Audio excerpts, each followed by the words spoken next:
নমস্কার। আমাদের আজকের শ্রুতি নাটক খোকাবাবু প্রত্যাবর্তন বিভিন্ন চরিত্রে অনুকূল,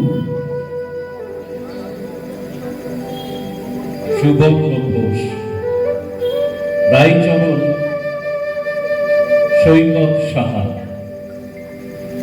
ভাষ্যকার তন্ময় ভট্টাচার্য, মনোরমা, মৌলি সাহা, সরলা, মানবিকা ঘোষ, আবহ দেবাংশু হালদার এবং মলয় সাহা।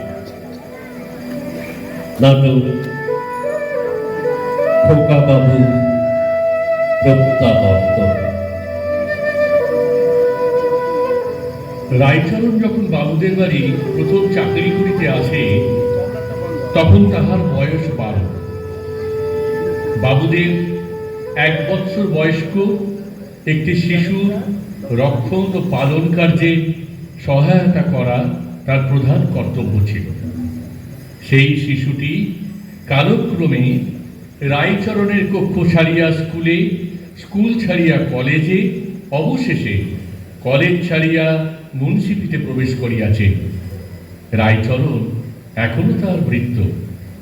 মুন্সি অনুকূলবাবুর পুত্র সন্তানটিকে এখন রায়চরণ অধিকার করিয়া লইয়াছে।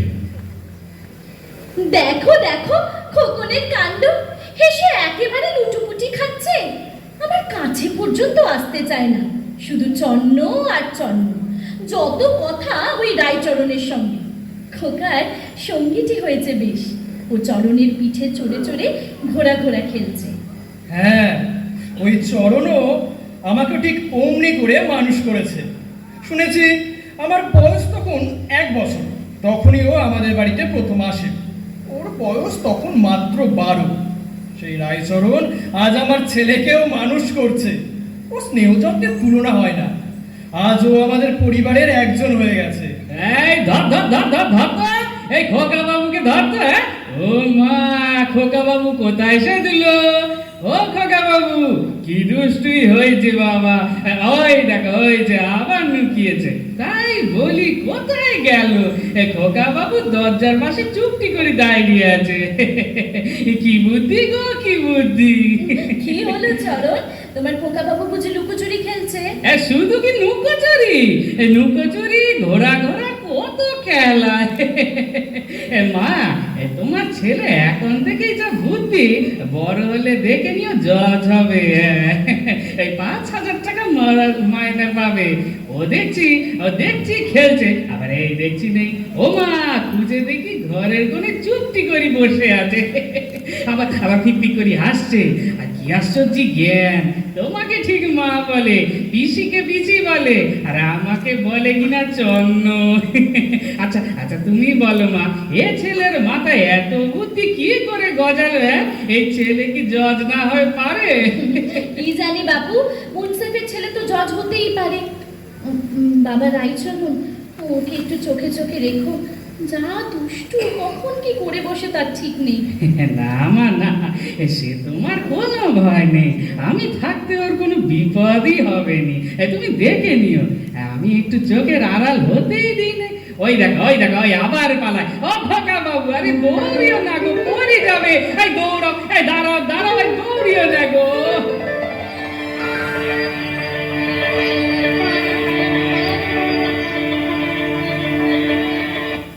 ওগো, শুনছো?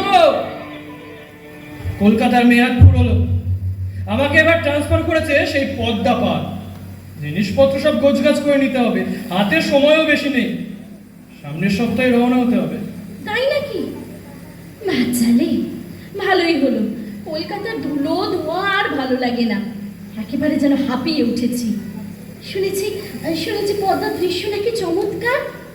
হা হা, তবু 2 চোখ ভরে পদ্মার রূপ দেখতে পাবো। বোটে করে ঘুরে বেড়াবো, পদ্মার অথই চলে কেবল আমি, তুমি আর খোকা। আর বাকিটুকু শেষ করো। মাঝির ভাটিয়ালি গান শুনবো, ইলিশের ঝোল ঝাল খাবো, আর পদ্মার ঢেউ গুনবো সময় পেলে। না বাপু, পদ্মার ইলিশে আমার কোনো লোভ নেই। শুধু খাওয়ার গল্প, পেটুক কোথাকার। হ্যাঁ, ভালো কথা, খোকা 2 বছর বয়স হতে চললো, অথচ একটা প্যারাম্বুলেটার এখনো কেনা হলো না। একটা প্যারাম্বুলেটার কিনে এনো, নিয়ে যাব ওখানে।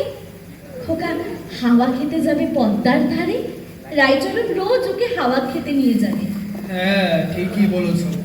আজই একটা বেশ বড় দেখে প্যারাম্বুলেটার কিনে নিয়ে আসবো। ইতিমধ্যে অনুকূলবাবু নূতন কর্মস্থলে আসিয়াছেন। তাহার বাংলো হইতে পদ্মা বেশি দূর নয়।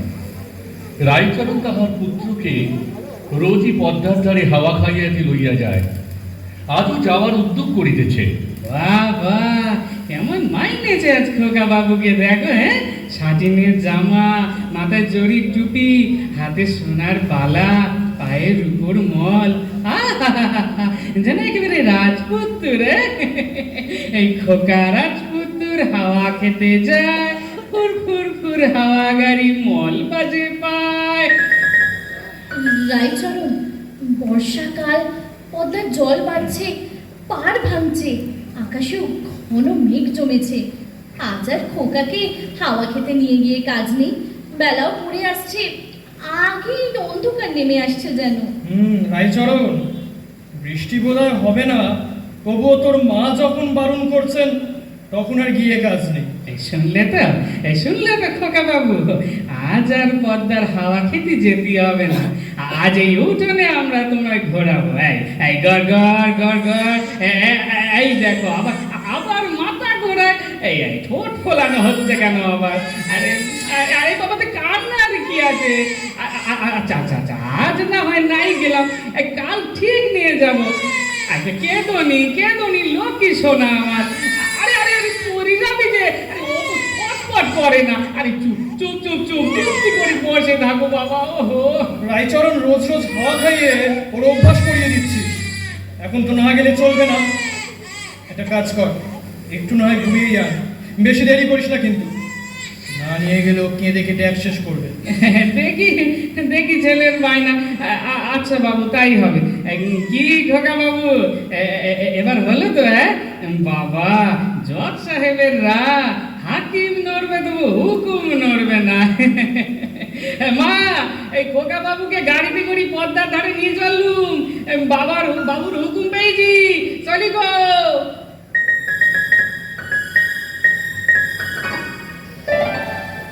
এই দেখো পদ্মার ধারে এসে বললুম। বাবা, কি জল কি জল! এই মা যেন ফুলি ফুলি উঠতেছে।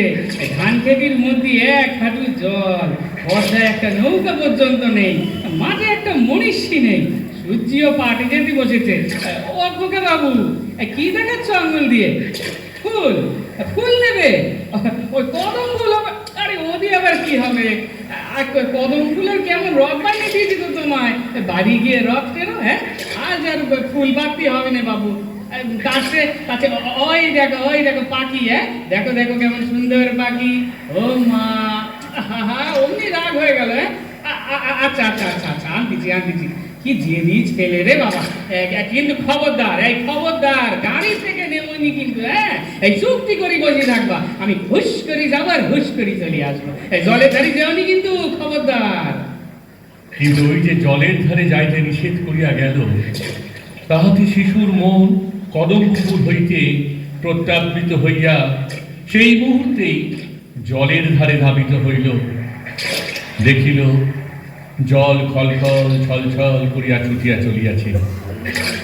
একবার ঝপ করিয়া একটা শব্দ হইল, কিন্তু বর্ষার পদ্মা তীরে এমন শব্দ কতই শোনা যায়।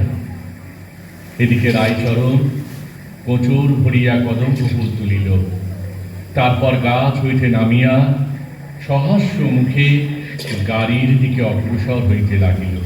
খোকা বাবু, এই দেখো কত কদম ফুল তুলেছি তোমার জন্য। একই খোকা বাবু কই?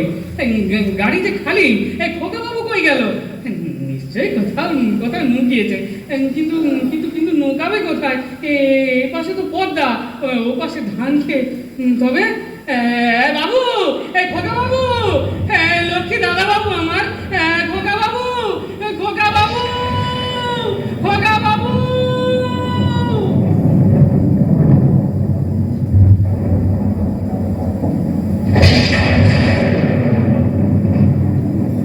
কিন্তু চন্ন বলিয়া কেহ উত্তর দিল না। দুষ্টামি করিয়া কোন শিশুর কণ্ঠ হাসিয়া উঠিল না। কেবল পদ্মা পূর্ববৎ ছল ছল খলকল করিয়া ছুটিয়া চলিতে লাগিল। সন্ধ্যা হইয়া আসিলে উৎকণ্ঠিত জননী চারিদিকে লোক পাঠাইয়া দিলেন। লণ্ঠন হাতে নদী তীরে লোক আসিয়া দেখিল রায়চরণ নিশীথের ঝোড়ো বাতাসের মতো সমস্ত ক্ষেত্রময়। বাবু, খোকা বাবু আমার!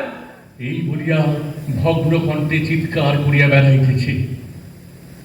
অবশেষে ঘরে ফিরিয়া রায়চরণ দরাম করিয়া মা ঠাকুরুনের পায়ের কাছে আসিয়া আছাড় খাইয়া পড়িল। অনুকূল বাবু স্ত্রী কান্নায় ভাঙিয়া পড়িলেন। চরণ, বল ওরে বল, আমার খোকা কোথায়? খোকাকে কোথায় রেখে এলি? বল ওরে বল। জানি নে, জানি নে মা, আমি জানি নে। রায়চরণ এখনো বল, কোথায় নিয়ে গেছিস আমার খোকাকে? গ্রামের শেষে বেদেদের আস্তানা, ওইদিকে কি খোকাকে নিয়ে গেছিলি? ওরা ছেলে চুরি করে। বল বল রায়চরণ, এখনো সময় আছে, বল। আমি কিচ্ছু জানি না বাবু, আমি কিচ্ছু জানি না। দেখো, দেখো আমার সন্দেহ হয় ওই ওই চরণই আমার খোকাকে চুরি করেছে। ওরে চরণ, তুই আমার বাচ্চাকে ফিরিয়ে দে। তুই তুই যত টাকা চাস আমি দিয়ে দেব। আমি কিছু জানি না মা, আমি কি করে দেব তোমার খোকাকে? আমাকে আমাকে তোমরা মেরে ফেলো, আমাকে তোমরা মেরে ফেলো, কেটে ফেলো মা। দূর হ, দূর হয়ে যা আমার চোখের সামনে থেকে। শয়তান, তোর মুখ দেখতে চাই না। যেখান থেকে পারিস আমার ছেলেকে এনে দে। তোকে আমি জেলে দেব, ফাঁসি দেব। তুই চোর, তুই ডাকাত। ওর গায়ে সোনার লোভে তুই ওকে খুন করেছিস, তাই না? তুই খুনি। খোকা রে খোকা।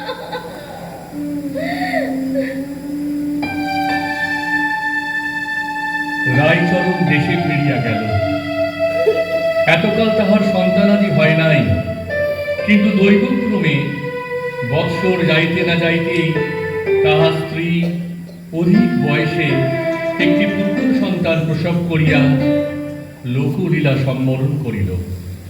কিন্তু রায়চরণ ইহাতে খুশি হইল না, বরং তাহার মন পুত্রের উপর বিরূপ হইয়া উঠিল।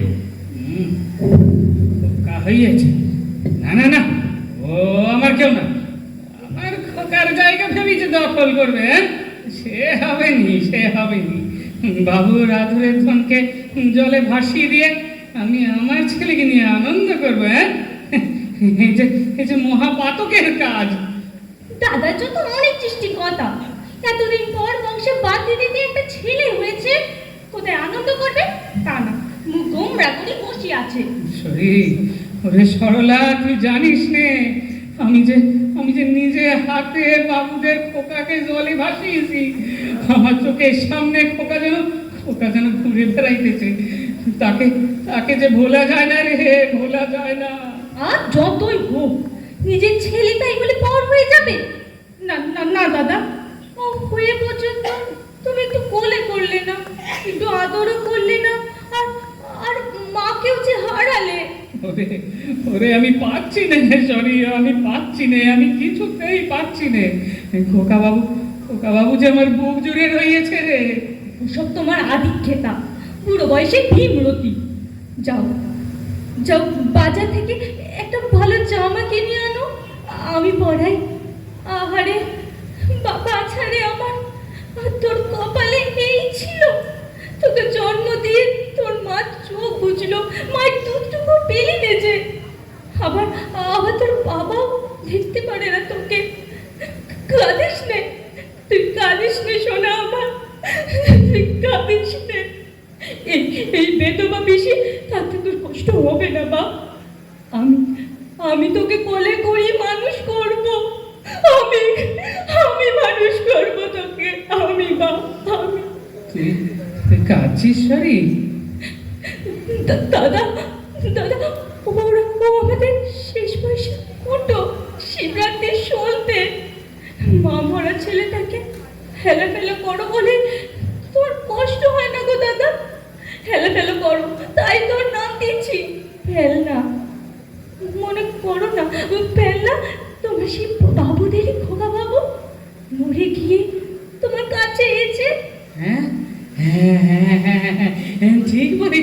ঠিক বলেছিস সবই। হ্যাঁ, ও ও আর জন্য আমার খোকা বাবুই ছিল, তাই তাই তো আমার কাছেই এসেছে।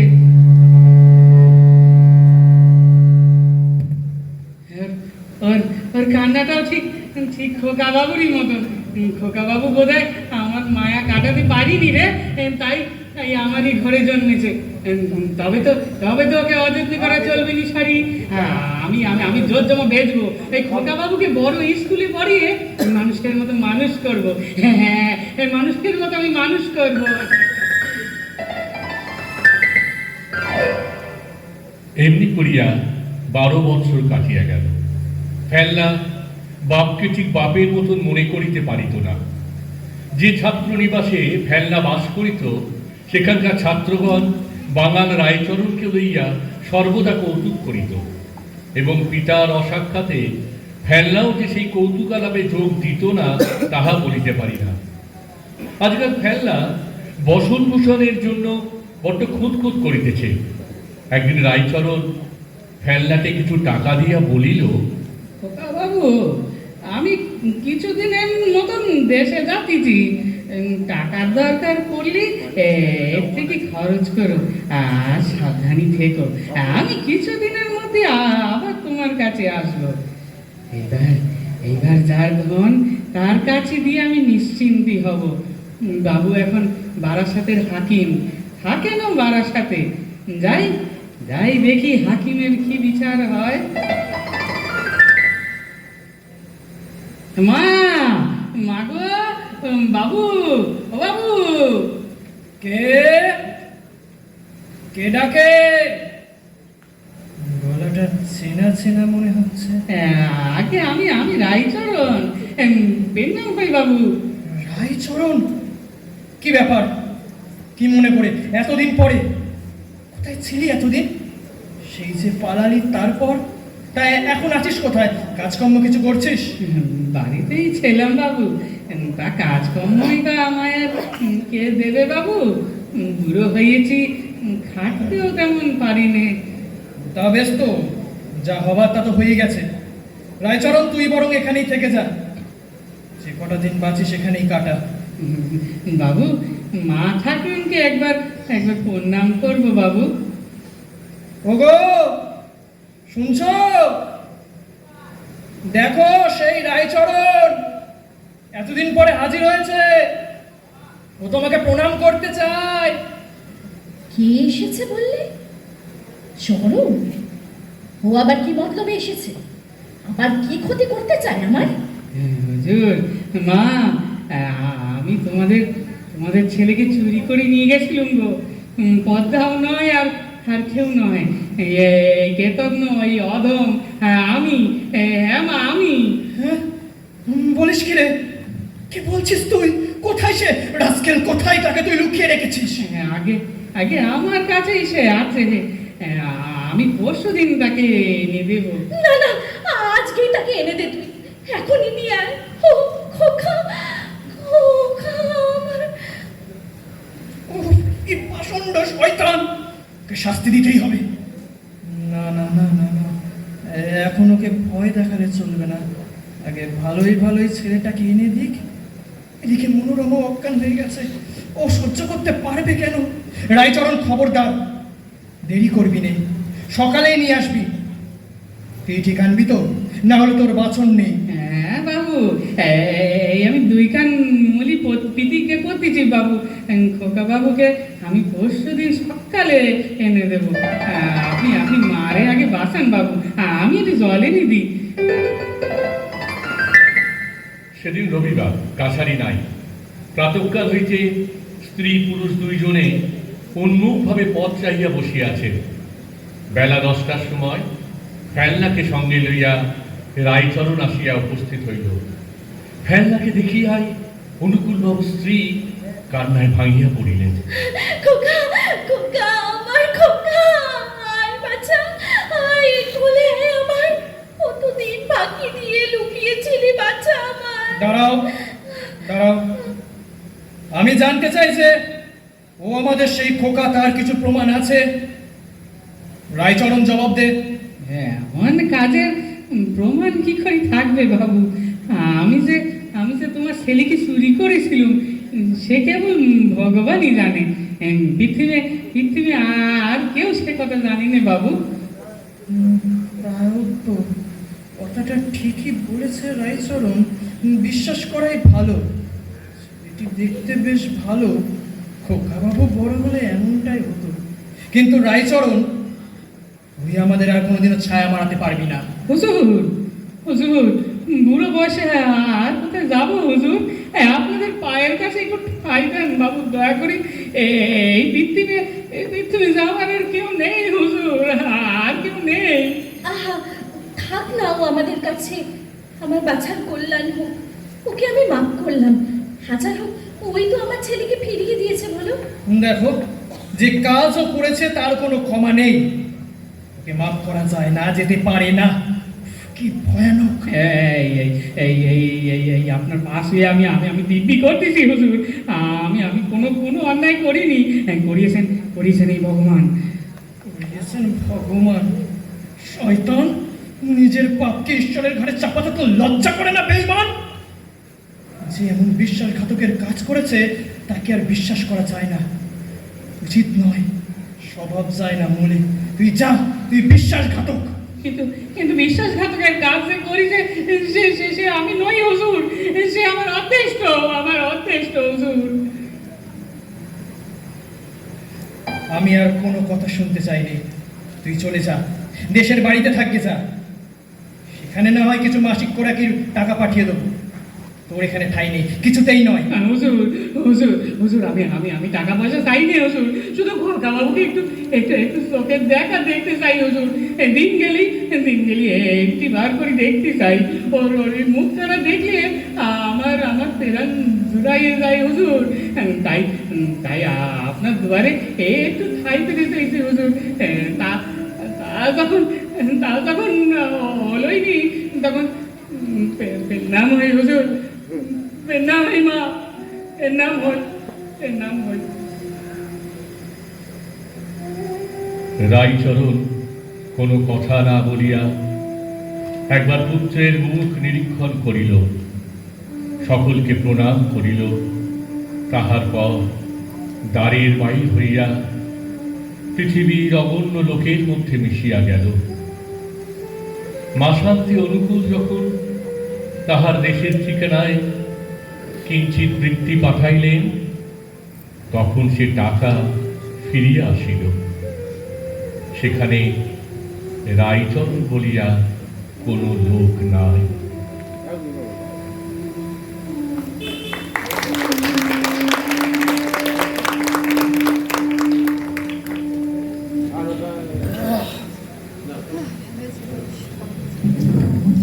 ভালো হয়েছে প্রোডাকশন, খুব ভালো হয়েছে, খুব ভালো।